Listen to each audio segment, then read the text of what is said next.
Welcome to the Enterprise Thought Leadership Podcast, where we explore the latest in enterprise trends, tech, and strategy with the top leaders shaping the future. Hi, my name is Kanika and I'm the managing editor of IT Security Wire, our enterprise security publication. We've engaging conversations with global thought leaders and industry experts, which reach over 1.3 million business leaders worldwide. On September 23rd, Bugcrowd has released its Inside the Mind of a CISO 2025 report. The report analyzes hundreds and thousands of vulnerability data points from thousands of bug bounty and vulnerability disclosure programs. It offers critical insights for security leaders navigating the exponential growth of the attack surface due to largely the use of AI and other new technologies which are coming in. It also emphasizes the importance of collective intelligence and continuous offensive security testing to build organizational resilience against an increasingly complex threat scenario. Today, we speak with McKenzie. He's the Chief Information Security Officer of Bugcrowd to discuss the findings of this report and what he thinks these CISOs need to know about the new emerging developed threat scenario. Welcome to the podcast, Nick. It's great to have you here with us today. Appreciate it. Thanks for the opportunity. It's a pleasure. So a little bit of introduction about Nick. With over 25 years of experience in information security and IT risk management, he brings a wealth of expertise and insights to the role of the CISO at Bugcrowd. He's worked in various sectors, including banking, financial services, consulting, and offensive security. He's also a board advisor and investor for several innovative and disruptive companies in the cybersecurity and fintech domains. Nick holds multiple certifications, such as CISSP, CISA, SAPSA, and CCSA. And he's authored a chapter in the book on fintech and deregulation. So my first question to you, Nick, is about the report that we're going to be talking about largely today. How do security leaders navigate the exponential growth of the attack surface, especially with the increased use of AI in almost all enterprise processes? Yeah, it's a great question, and it's a big problem that CISOs are trying to get a hold of, I suppose. The simple analogy, if you look at it, is that businesses are really pushing hard to imbue AI as part of their business processes. So they're developing these technologies internally, particularly on an enterprise level as well, and they're pushing it out with speed, right? So regardless of the attack surface and the complexity of an organization, the initial problem that the CISO actually encounters is how well are they engaging with their internal business stakeholders to get ahead of that AI development before it goes live and before it gets exploited, I suppose. So being part and parcel with the business early on as part of the development process of their AI and how they're rolling out that AI under a business process is critical. That's point number one. So early engagement, understanding the attack surface that the AI introduces. A CISO's priority is always to ensure they've got coverage. They can see what's going on from an attack surface for their enterprises at any given time. Again, with these introductions of new technology such as AI, once they start getting pushed out to production and start going live, that opens up another hole, right? Another entry point into the organization if that particular development project hasn't been secured appropriately. So the mere introduction of AI, even though it has great intentions from a business perspective to automate or to streamline various business processes, if it's not done correctly and it's not secured correctly, it opens up new avenues and holes. So how do CISOs sort of get ahead of that, right, to answer your question point in time? Again, engagement early with the devs and the business that are rolling out these AIs is my first recommendation. Obviously, ensuring that the security testing of the AI itself is thorough and that it's been thoroughly tested both pre-prod and before it goes out to production. And then wrap it. My third recommendation is to wrap continuous monitoring vis-a-vis through a bug bounty process and let the hacker community go at it at scale to raise any issues that you see on an ongoing basis through various vulnerability disclosure or bug bounty type of processes. So those three areas in terms of recommendations, in my view, definitely help. I wouldn't say it's a silver bullet, but definitely help CISOs get slightly ahead of the curve and slightly ahead of, I suppose, the threat actors that are looking for AI holes in an organization as an entry. So right, so these points that you've just shared are to be implemented or to be adopted during the development and deployment stage. Now, once an organization has already adopted an AI tool, do you think the threat surface increases because of its presence? And if it does, what do they do then? Absolutely, the threats definitely increase. The way that AI is built, it's not built. It's not like a typical application, right? It's obviously more intelligent. It has access to a lot more internal, data that it's been training on.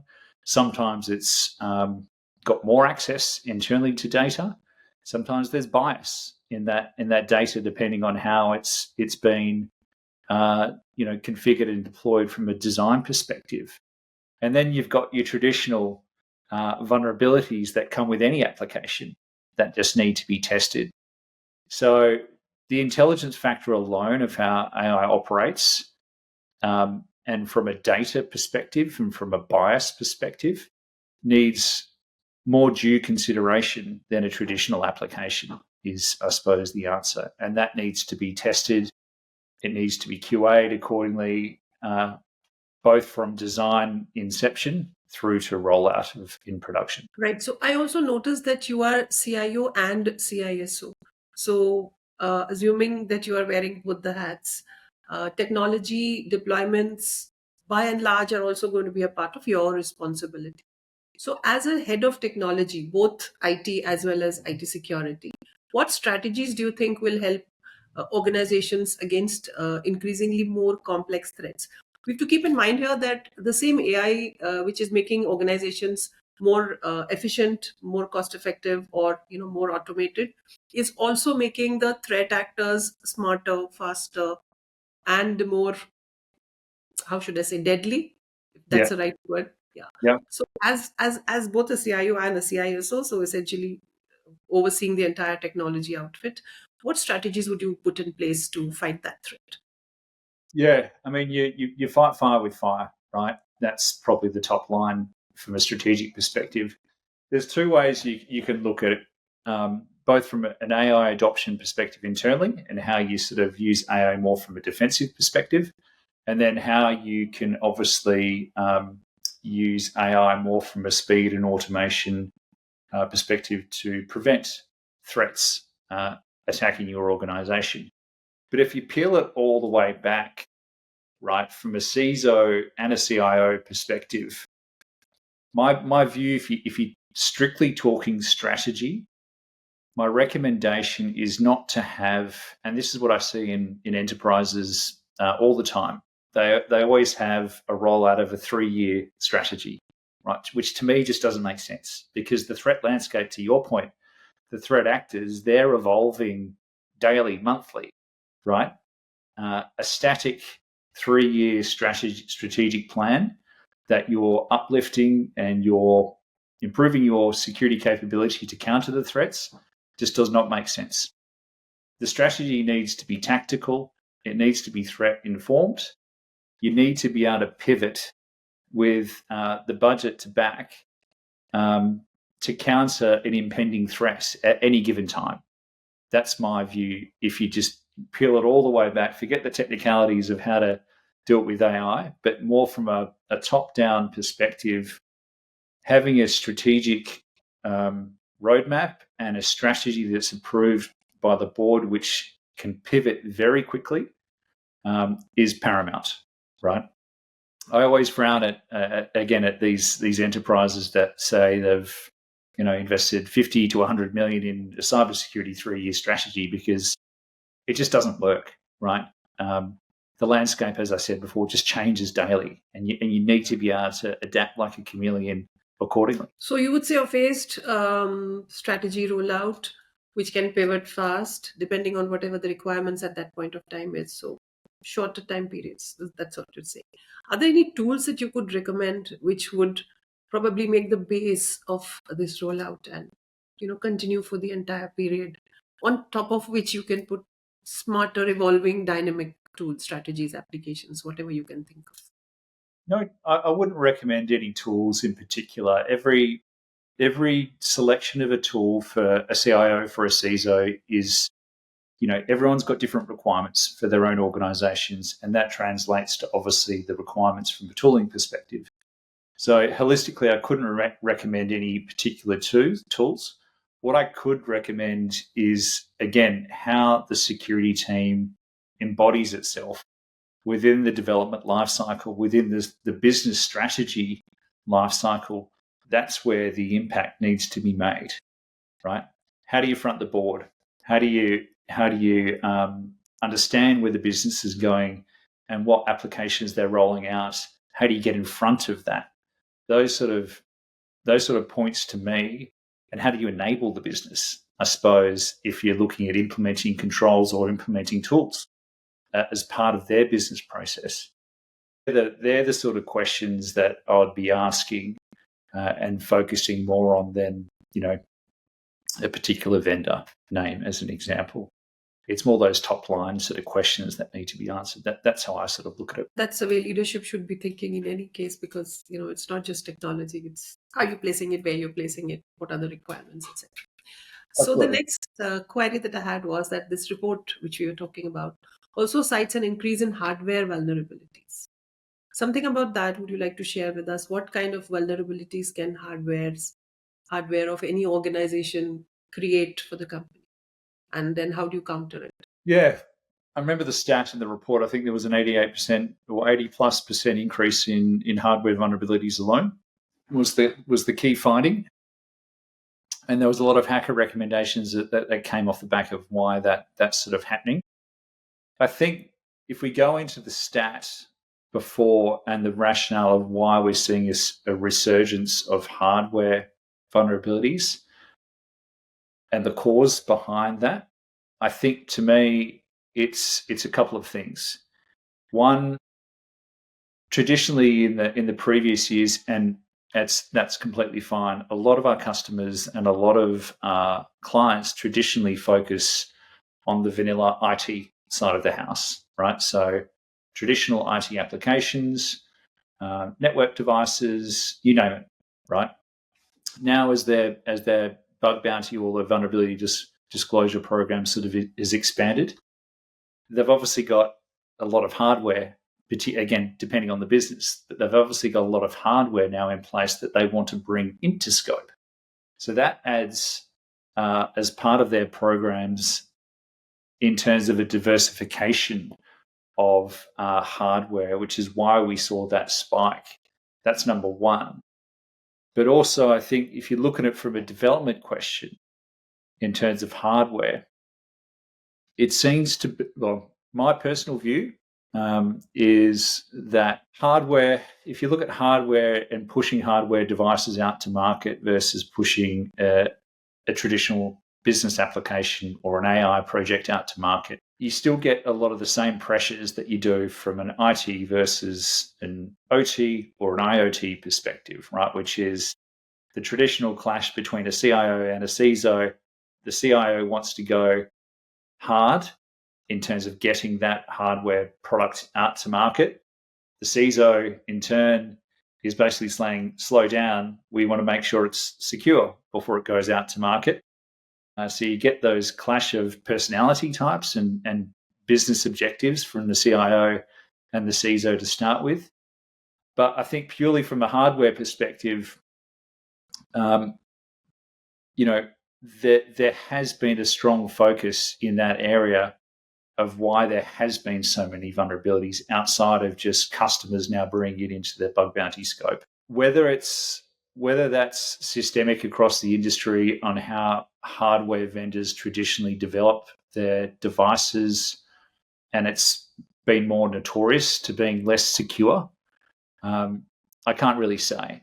There has been a lot of initiatives to push harder in that space to ensure that hardware vendors, people that develop products like physical products, are focusing more on, securing earlier in their design phase and more upfront before they push out to market. You probably heard of CISO's Secure by Design effort that they sort of pushed. There's various other sort of efforts that are going in various geographies.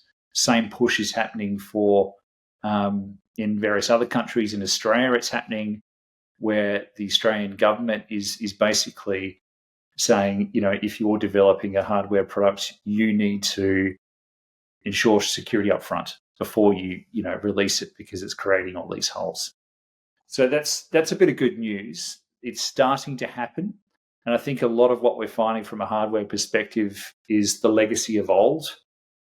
So if we do us in the mind of a CISO 5 years from now, my hope is that a lot of those regulations, those principles that are being pushed by government onto vendors, you'll see a decline in the hardware security side of the house. That's my hope, and that will be a good indication that those programs, those processes at national level are working. Sorry. So the next question was, data exposure still stays as one of the fastest growing threats. Do you see any new solutions that could help, or are existing tools and solutions or platforms not adequate to keep them secure? What is your opinion on this? Yeah, that's a good question. A lot of the submissions that we see in our customer base where the bug bounty process, where they have a very mature bug bounty sort of process in place, right, is to what you said. We see a lot of data exposures. Probably the most common one I wouldn't put down to being the fault of any particular tool or product that they have or they haven't put in place. Usually the most common ones that we see is largely based off human error from a developer that is working inside that organization that has, set up their own GitHub repo and put a whole bunch of credentials and secrets in that and made it public to the world, right? Which is the big no-no, right? Or they failed to lock down a particular SharePoint site or some sort of online report with the wrong access controls that exposes sensitive information as well. So to me, is it a tooling issue?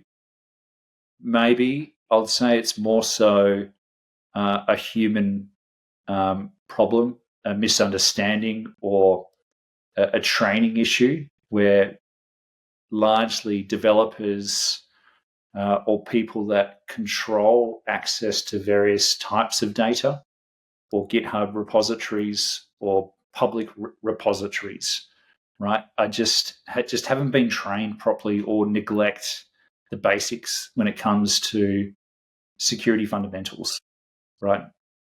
As a developer, if I'm going to put secrets or my credentials on a repo, I need to lock it down, right? It's as simple as that. You shouldn't be doing it to start with, but if you do, you just need to know in the back of your head it's a big no-no, right? So they're probably the most common ones that we see across programs. It's largely down to human error, the lack of fundamental training for a particular developer, and a boo-boo that has essentially happened on the side of a human versus, a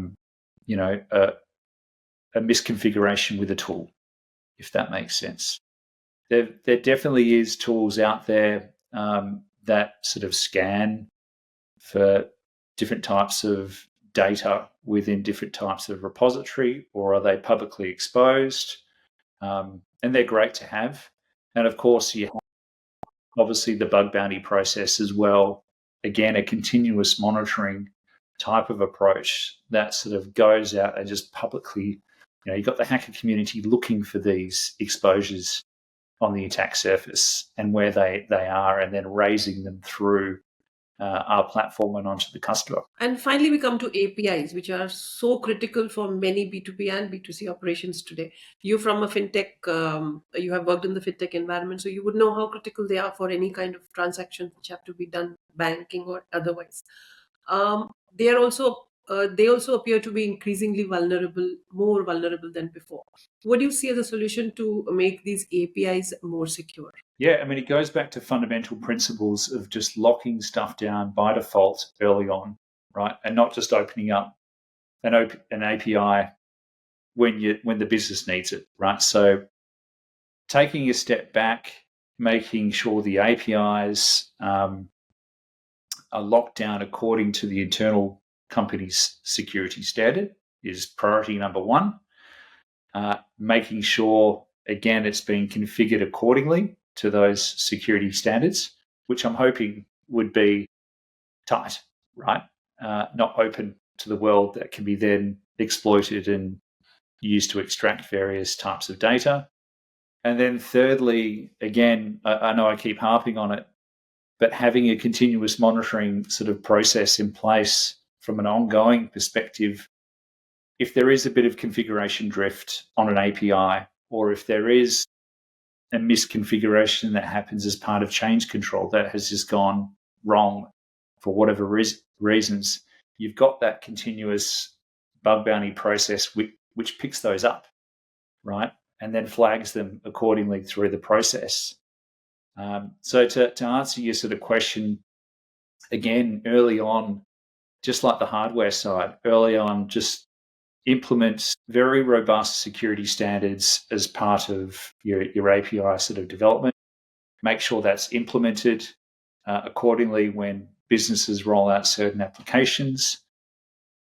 Harden it accordingly. Don't open it up to the world, which is the problem for so many breaches these days.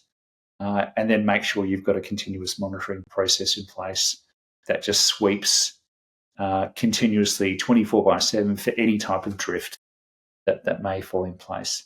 There are API security tools out there as well that security teams can obviously leverage internally that dig deep, that have access to the configurations and the security profile of the APIs. That can be also used as well. But I think the combination of all those elements, technology, security hardening standards, and just ensuring implementation and monitoring in the right places is paramount. That's the end of my questions. Is there anything I missed which you would want to share with the CISO community in our audiences? No, look, I mean, I'll just probably say, if you're watching this podcast now and you haven't read the report, go out and read it. Right, it is a really interesting read. There's some great stories, not stories, but there's some great quotes from the hacker community in terms of getting their perspectives on what they think are the biggest risks to the organization in terms of vulnerabilities. I think people should be definitely honing in and reading those quotes from the people that obviously discover these issues, right? It's very insightful. The ranking of the vulnerabilities, is very common and insightful too.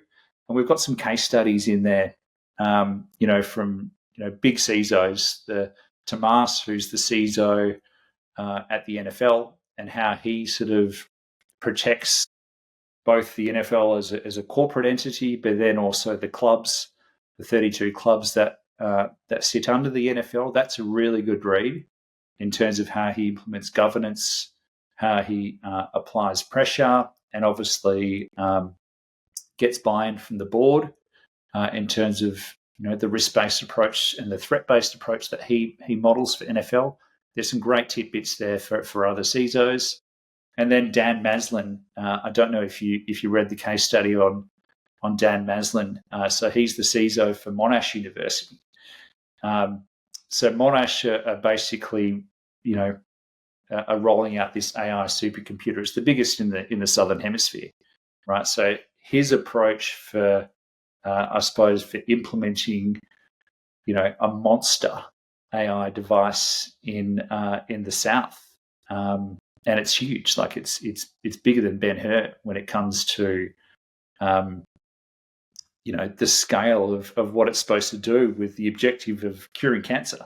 That's the objective of what the code name Maverick is all about. Like, how do we use AI to cure cancer? That's a really insightful read. But then Dan goes further on about, again, how does he prioritize risks? How does he talk to the board? How does he, speak the language from a business perspective versus the technical perspective to get the buy-in that he needs to secure Maverick, to secure that AI, but to secure the bigger Monash campus as well? It's there's some great reads in there. Is my top one. So I'd encourage anyone that's got 10, 15 minutes just to go through it front to back. That's my sort of parting comments. That's very interesting. I think we should also read up a little bit about it. Maybe, even write also, speak to somebody who can. That would be really interesting. So this brings us to the end of the conversation. I'm so grateful that you could make time for us, Nicholas, seeing that you're traveling and you still managed half an hour for us. Thank you for joining us for the Enterprise Thought Leadership Podcast. Please do follow us on social media and subscribe for more ideas and insights. Until next time.